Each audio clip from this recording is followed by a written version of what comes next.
Turn in your Bibles to Hebrews chapter 1, Hebrews chapter 1.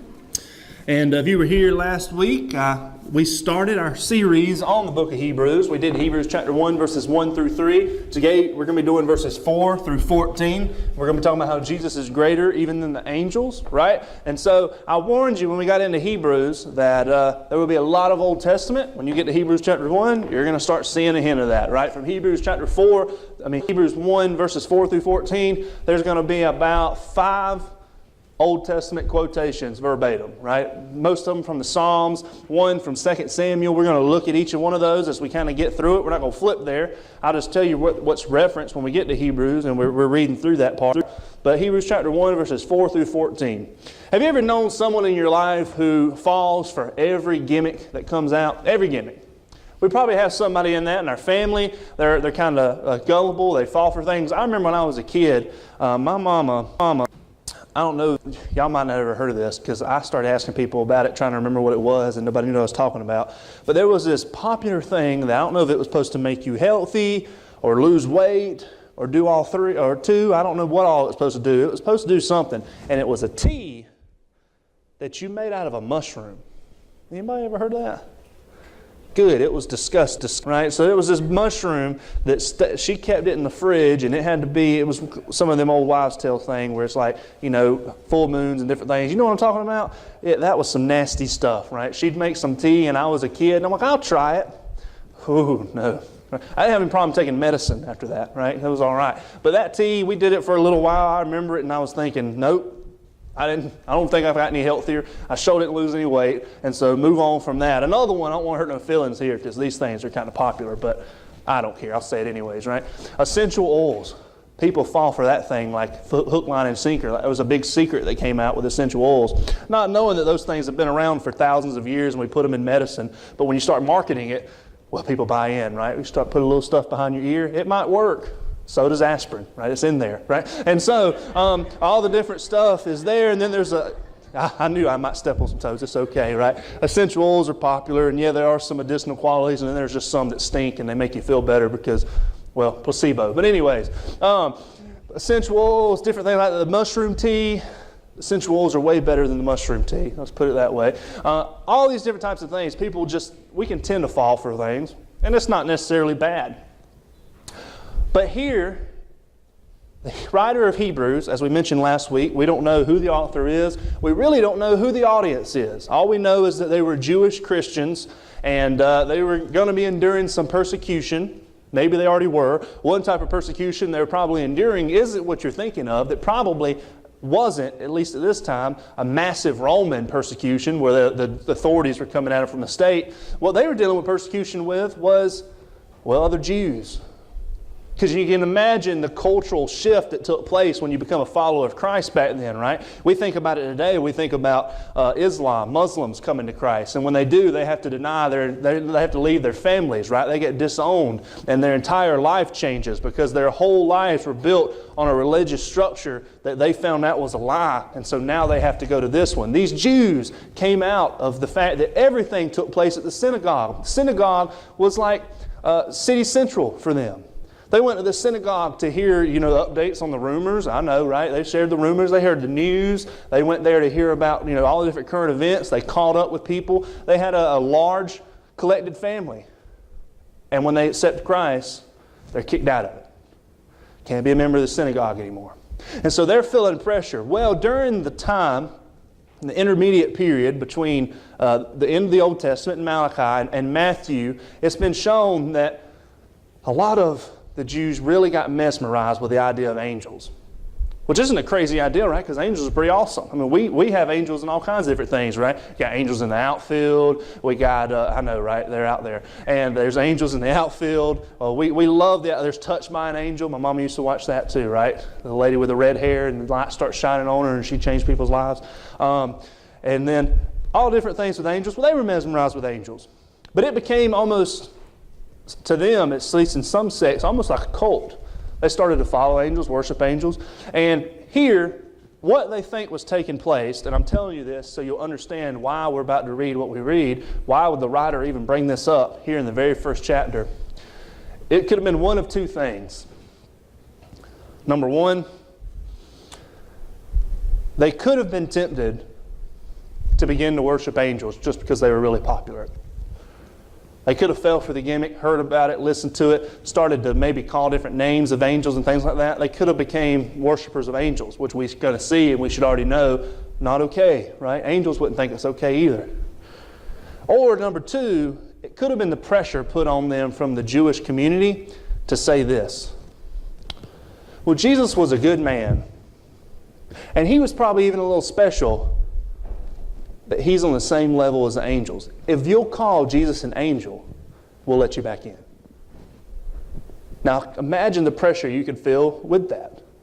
You've been ostracized from everything you've known in your whole life. All your world has been stripped away when you accepted Christ. You're starting to feel more and more of that pressure, and then one of them comes along and says, I'm not saying you just got to say he's a man, just say he's an angel, and I'll let you in.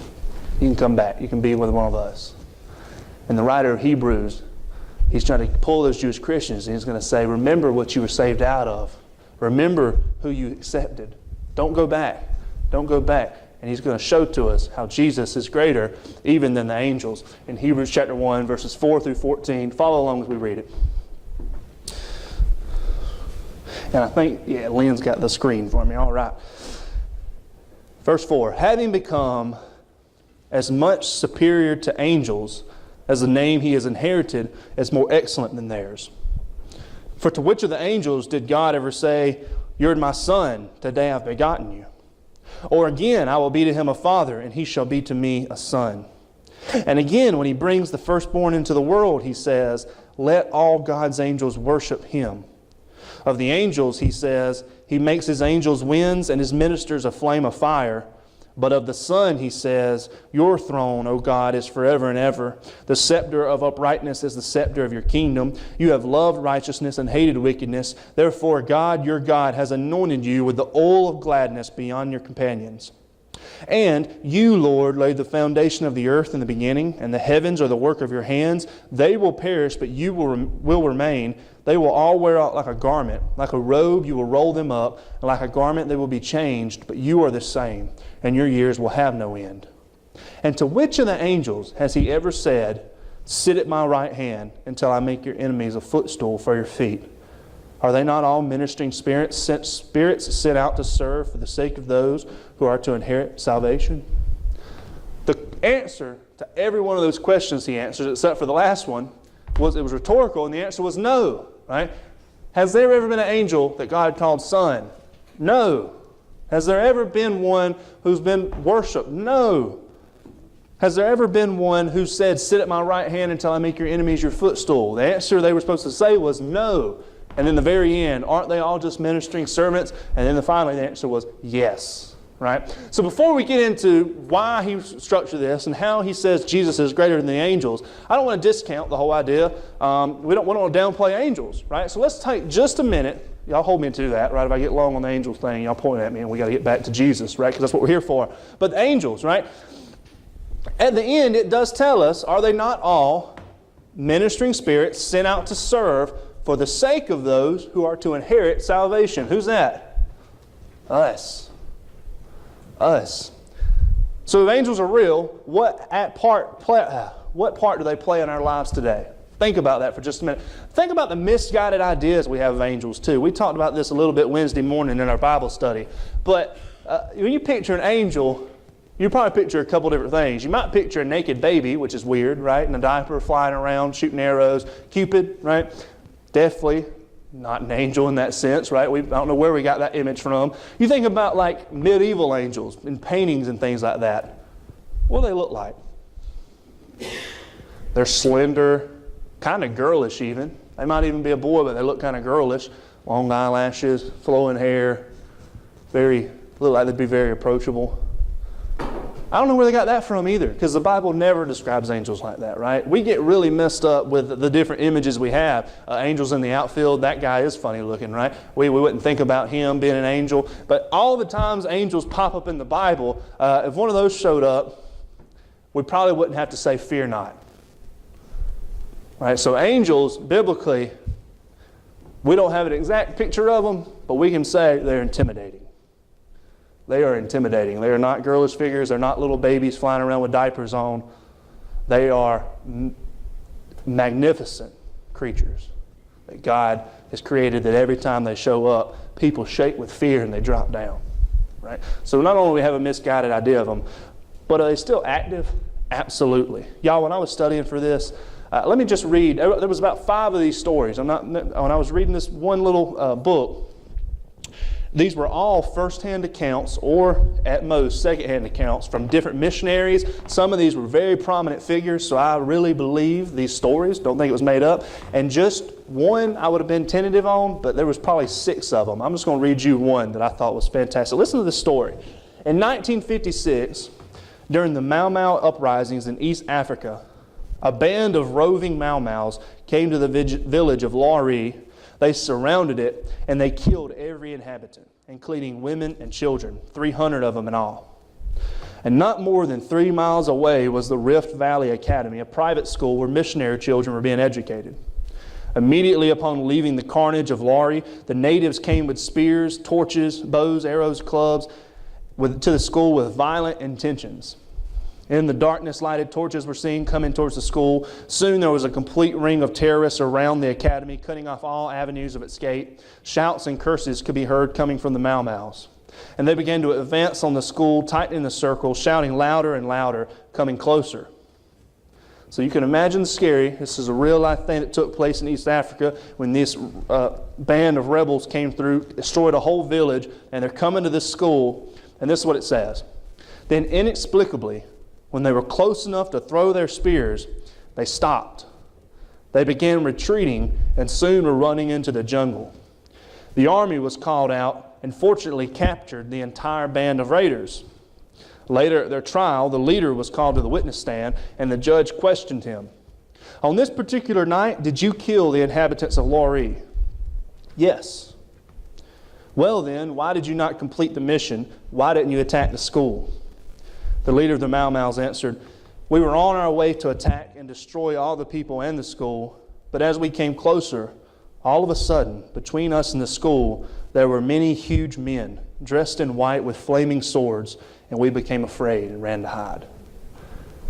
That was just one of like 6 stories. Another one, it was 2 missionaries that they heard they were about to be killed by the people they were ministering to too. They left and were hiding in a field, and when the rebels came to their hut, they said the same thing. One of them got saved and later told the missionary, that night when we came to burn down your hut, there were men, huge men dressed in white, all around your hut and even standing on the roof. Another story recounted they were walking up to a city wall and they said there were men walking up and down the walls sideways. And they left. They were afraid. Now you might think, well, that's wild. I ain't never seen anything like that. Me neither. But is it true? I believe so. Why? Because angels are still here. In fact, oftentimes, we might not see huge men in white, but the Bible tells us that there have been plenty of times you've probably even had conversations and altercations with angels and you didn't even know it. New Testament tells us that. It says, oftentimes you might have even hosted some, unbeknownst to you. But do we all have guardian angels? I think that's true too, and I don't think it's just one. Sometimes we get this idea, there's a verse that Jesus talks about, and it says the children and their angels, right? And we think, well, we all have one guardian angel watching over us. I don't think that's true. I think we got a whole slew of them up there, just like these people do. And when we need them, you'll never know when they can show up and do awesome things. But what are they there for? Well, to minister and to serve those who are to inherit salvation. See, it says that angels look upon, a little bit later in Hebrews, angels look upon what me and you got, and they're amazed. Right? They're servants of God. But let's see why he has to make this point. The first thing he tells us is this. Jesus is greater because he's the Son. Right there in verse 4, having become as much superior to the angels as the name he has inherited is more excellent than theirs. And he quotes 2 Old Testament texts, 2 Psalms. He says, which angel did God ever say, you're my son, today I've begotten you? And to which angel did he say, I'll be to him a father, and he shall be to me a son? The first quote comes from Psalm 2. It's a royal psalm. I actually think I preached it here, one of like my first Sundays here. And in the psalm, it talks about a king, but the idea is there is not an earthly king that meets up to this psalm. One person illustrated it, and it's like a small child in NFL-sized shoulder pads. The psalm just don't fit an earthly king because it fits this king, Right? It fit this son. And in that verse he says, you are my son. Today I've begotten you. Jesus is called son. Now was he always son? Absolutely. What's this pointing to? Well, it's pointing to the fact that he's the son of David. Why do I say that? Because the second quote comes from 2 Samuel chapter 7. In 2 Samuel chapter 7, that's the time when David gets the promise, your kingdom is going to be established, and it's going to be established forever. It's never going to end. And then Solomon comes along, and was he the one that was there for it forever? No. There was going to be a son, and it's this one. Not angels. See, one crazy thing, y'all ever heard the people when you're witnessing to them or maybe telling them about Jesus? I remember I had this problem a lot with family members, and you used to hear it all the time. You start telling people about what it means to be saved, and they come back with this. Well, I think I'm a pretty good person. I'm a pretty good person. Well, of course, the argument there is, no, you're not, right? The Bible tells us you're not. I'm not. None of us are. We're pretty good based on whose standards, who's grading this thing, right? I mean, if we're grading it, the stupidest thing I ever heard of, well, I'm not as bad as so-and-so. Who's the person we're comparing ourselves to? Oftentimes people say, well, I'm not as bad as Hitler. I sure hope not, right? I think we're all going to make it, right? If Hitler is our grading scale. But we're not, right? We're not all good people. The Bible says the exact opposite. But let's strip that away for just a minute and think about how foolish that argument is, even without the idea that your good works aren't going to be enough. Think about this for just a second. Think about the predicament that we're in. The problem that sin caused separated us from an eternal God who loved us, who had a relationship with us. It created a chasm super wide between a God that's eternal and almighty, and now we're creatures that live, born, and die. We're not eternal, right? We don't have that same life that Adam and Eve had in the Garden of Eden before they sinned. We broke this chasm completely. Do you really think that any of us could be good enough to say, well, you know, I'm just a creature, a human, but I think if I live up to a certain level, that whole chasm that's broken, I can get across it. No, you can't. It had to be the Son. It had to be somebody who's already in. It had to be God Himself that came down for us. And so the writer in Hebrews says here, remember, He's not just an angel. He's not an angel at all. He's God. He is the Son. Right? And he tells them about that. See, we can easily begin to trust in things just like these Jews did that are inferior. We can have the ability, we have the propensity to chase after those different things. But here in Hebrews chapter 4, he calls them back and he says, no, remember here that He is the Son. See, we might not be able to we might not be trusting in angels too much, but there's really nothing that can make us right with God apart from Jesus. No worldly accolades are going to impress Him. No world religion is going to offer the right good amount of good deeds. Nothing can bridge the chasm but Jesus. But then he continues. Not only is He Son, He's greater because He's worthy of worship. Worthy of worship. The very next verse. And again, when He brings the firstborn into the world, He says, let all God's angels worship Him. Let all God's angels worship Him. So, I told you, lots of Old Testament. But this verse comes from Deuteronomy chapter 32. Deuteronomy 32. Without turning there, I'll give you the short end of it. It's the Song of Moses. He writes this massive couple chapters where he writes a song, and near the end of the song he says this, let all God's angels worship Him. Now who in the world back in Deuteronomy do you think Him was? It was Yahweh, the God of the Old Testament, our God, right? You might not have heard that title before, but Yahweh, they didn't have vowels in the Hebrew language. Can you imagine that? Can you take all the vowels out of the English language in a matter of a bunch of consonants bundled together, and you got to figure out what it is? That's how Hebrew is written. So it's not fun. Don't ever take it. But anyways, they didn't have vowels, and they had Yahweh was the name that they had for God. And that's who this is written to, right? Let all God's angels worship Him. Now, why is it so crazy that here in Hebrews chapter 1, the same thing is said about Jesus? What do you think the point they're trying to make here is? He's God. He's God. This was a verse written way back in Deuteronomy about God that Moses knew. knowing that now it's the Son. He's the one that's worthy to be worshiped. No angels. Right? Angels get worshiped, they say stop. Paul and Silas, they do something awesome. People start to worship them. What do? Stop. Because there's only one who's worthy to be worshiped. And it's God. Have you ever seen pictures of or maybe visited like a historical church, like maybe in Europe or something like that? Anybody world-class travelers around here? Okay, cool. So you might have seen pictures of it, but if you've ever seen, they've got some of them in America too, very ornate churches. I remember when I was in Israel, there was the church that where they think the crucifixion, I'm laughing because I'm about to tell you something funny about this, where they think the crucifixion and the burial was, which I think was probably a good location. I mean, that's where they think it took place all the way till like, I want to think like 130 AD. That was the tradition. So you're talking about 100 years out from when it happened. Probably pretty certain that was the area it took place. But they built a church on top of it. And that church is owned by, if I'm not mistaken, I might be a little off by one or two, 5 different denominations own that church. And so when you walk in, one owns the bottom floor, one owns this wing, one owns the top, one owns the side over here, and they have to have massive, you think a business meeting's bad, they have to have massive meetings about who changes what light bulb and who gets to clean that room because it's like 5 different denominations that own the church. But anyways, part of the church is Greek Orthodox.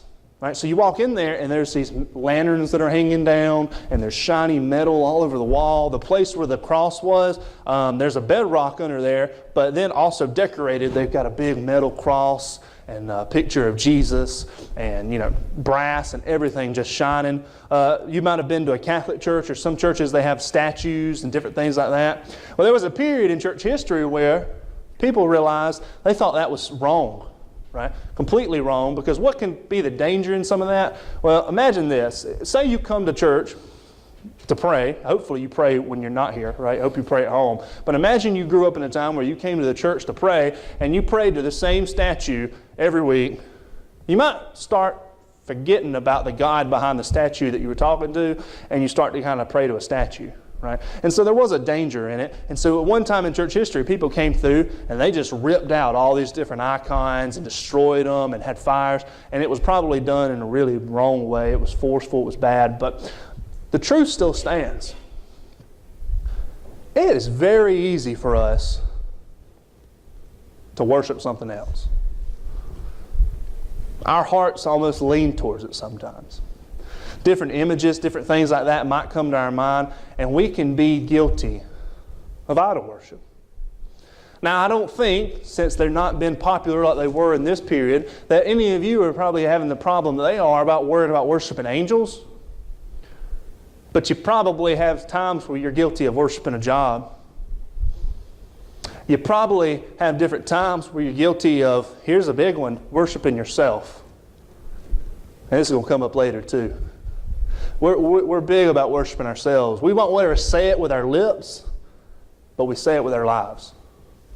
Because who becomes central? Well, we do, right? We're the center of our universe. Everything revolves around us. When that's the mindset that we have, well, we become worshipers of self.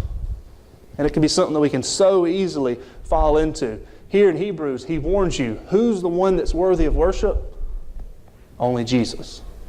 Only the Son. He's the Son. He's worthy of worship. And then he goes on and he tells us, I cut off. He's eternal. Of the Son, he says, your throne, O God, is forever and ever. Your scepter of uprightness is the scepter of your kingdom. You've loved righteousness and hated wickedness.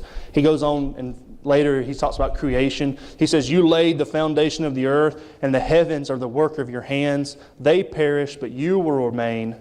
You are the same, and your years have no end. Angels aren't sons. Jesus is. Angels aren't worthy to be worshipped. Jesus is. Angels aren't eternal. Jesus is. Now you got to think for a minute. Hold on, I thought the angels, they're still alive. I ain't seen like a funeral for an angel. Did they have a beginning? Yes. They're simply created, like me and you. There's only one that's eternal, no beginning and no end. God. And now we don't have an end to look forward to because we're in Him, right? We have an eternity to look forward to. But we have a point where we began.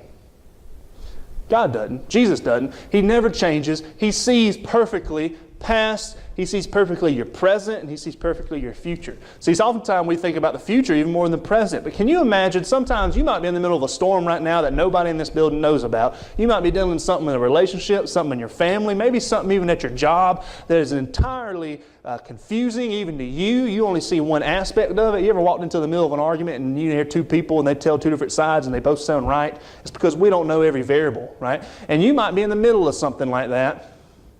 And you think you got a good idea, but you don't even have the best idea. Can you imagine, not only do you have a God that knows your future, He knows your present. He sees each and every facet of what's going on in your life right now. And He knows the path that needs to be taken.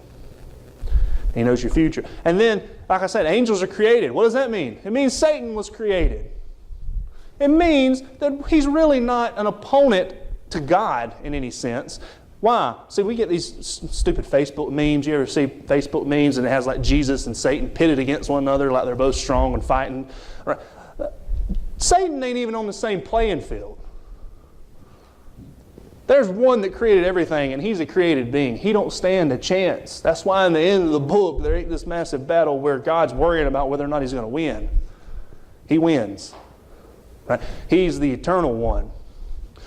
But see, we get really caught up sometimes. We may be easy to worship other things. We may look to some other things to guide us. You ever read horoscopes? You ever read your horoscope? I do, because I think they're funny. I think I could write a horoscope, right? Because sometimes horoscopes are right, but I say if I say a lot of general things, I could maybe be right too. You're going to run into somebody annoying today. Y'all heard it from me first, all right? So you're going to run into somebody annoying, and they're going to irritate you. That's a good bet while you're at church. So just remember that, and you're gonna say, man, I told the future. Or what about, and don't mess with these, but maybe you know people that have, maybe you even have, but psychics. Psychics do often sometimes the same things, the phony ones, right? They can say, that's a skill. People can really say different things and tell you things that make it seem like they're telling your future, when really they're just playing on words and sharing different things that make you think, wow, that was scary correct. Like I just told you, you're going to run into somebody annoying today. But sometimes, I've heard stories, psychics do have some abilities to tell the future. Is that a good thing? No. This is why I'm going to say don't mess with it. Why? Because I think that even when that's the case, they're playing with powers they ought not be messing with. It's kind of like that stupid Ouija board, dumbest board game ever invented. Don't bring one near me, right? Light it on fire. That's what I will do, right? Throw it away. But see, even a psychic who maybe is dealing in stuff they shouldn't be dealing with, and if you ain't catching on with what I mean, demonic powers. If angels are real, they're real too. Even if they're messing with that, even demons don't know the future. Not perfectly. Why? Because they're created. Satan doesn't know everything. He knows a little bit about you. He knows what pushes your buttons, but he doesn't know everything about you. He doesn't know where you're headed. He doesn't know the decisions you're going to make. God knows you in and out. God knows what lays in front of you, but sometimes we can be so easily looking for other things to trust in just to give us peace in our future without resting in the one who holds it in His hands. And this is where we can be guilty of trusting ourselves even more. Y'all know the old saying, you plan ahead, right? Plan your work and then work your plan. What happens when that plan gets cancer? Or that plan gets a massive layoff? Was that in your plan? Are you going to be able to work it just the same? You can't. But see, we say those different things. It's because we really begin to trust ourselves sometimes. We think, well, if I do these certain things, my future is going to turn out exactly how I want it to do. You can keep thinking that, but you've probably all lived long enough to realize it doesn't work that way. Curveballs come at you. But when you give it to Jesus, the one that's eternal, the one that's worthy of worship, the Son, the one who's greater than the angels and greater than us, you can know and trust what lies in your future. And then finally, He tells us this. He's sovereign. He says, which angel did He say, sit at my right hand until I make your enemies your footstool? The answer is none of them. Once again. Here is a picture of Jesus sovereign. He's the king. The beaten king would come forward when he was just beat on the battlefield and he was surrendering, and it would be a moment of humiliation. Why does it say make him your footstool? Well, that's what they would do. Imagine you had a big game hunter, and you see them sometimes, they post pictures of their kill, and they hold the heads up or different things like that, or maybe they put their foot on it. Well, that's what the king would do. The king would come down, the beaten king, the sovereign king, the one that is in charge, the one that wins, would put his foot on his neck and show, I win. He surrendered. Right? He says that's what's going to happen to Jesus. That's what's going to happen with the Son. Angels aren't going to get that. He is.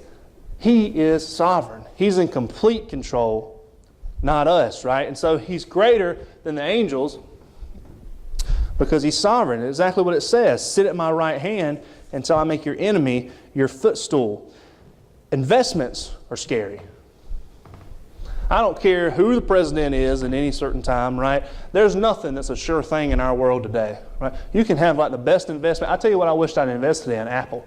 That would have been a good one, right? Or Amazon. Have you looked to see how much Amazon stock is? It's outrageous, right? Can't afford to buy it now. But if I'd have bought it way back when all I thought they sold was books, maybe I'd have a lot of money now. But investments are scary. Even when you put a little bit into them, you could lose everything. You could win. But nothing is ever a sure thing except for this. Except for this. Now look, Christianity is still all about faith. Now there's a lot of reasons for our faith. You can say you have a blind faith, but you don't have to have a blind faith.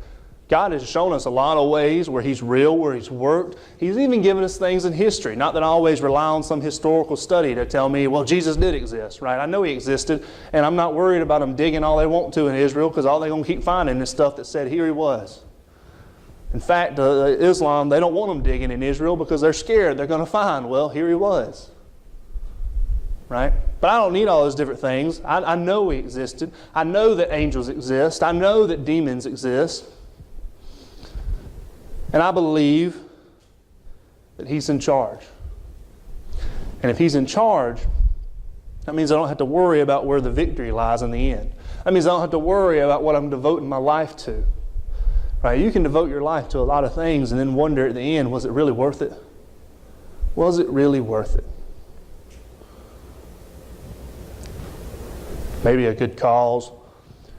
Maybe maybe a job that really was something that meant the world to you, but maybe you sacrificed some things along the way, some different relationships. And then the point comes, though, you get to the end and you might have to ask yourself, was it really worth it? Hopefully the answer is yes. But one thing you'll never have to worry about asking that question about is putting your faith and trust in Jesus Christ. Is it really worth it? Absolutely. Is it really worth it? Yes. When I reach the end, am I going to be wrong? No. Because He's in control. And it's not a bunch of world religions that are all competing to see which one wins in the end. There's a God that's in control of all this, and He wins. And when you put your faith and trust in Him and not in angels and not in yourself, you win with Him. So let's recap. He's the Son. They're simple creatures. He's eternal. They had a beginning. He's worthy of worship. They're worshipers. He's sovereign, and they're servants sent to minister. What He's saying here is, Jews, don't trust in the angels. Don't go back and don't call Jesus an angel. He's much greater than that. What does this mean for us? If you don't get anything, if you got bored with me, or you zoned out and you're getting ready and your buddy's grumbling, listen to this statement and you can go home with this. Jesus is greater than the angels, and He's also greater than anything else you might be tempted to trust in. That's it. Jesus is greater than the angels, and He's also greater than anything else you might be tempted to trust in.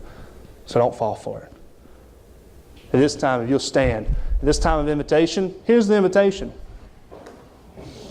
That might be you, because guess what? It's me. It's each and every one of us. We all have times when we falter, when we lose some faith, when we start to follow other things. We may be even guilty of idol worship at times.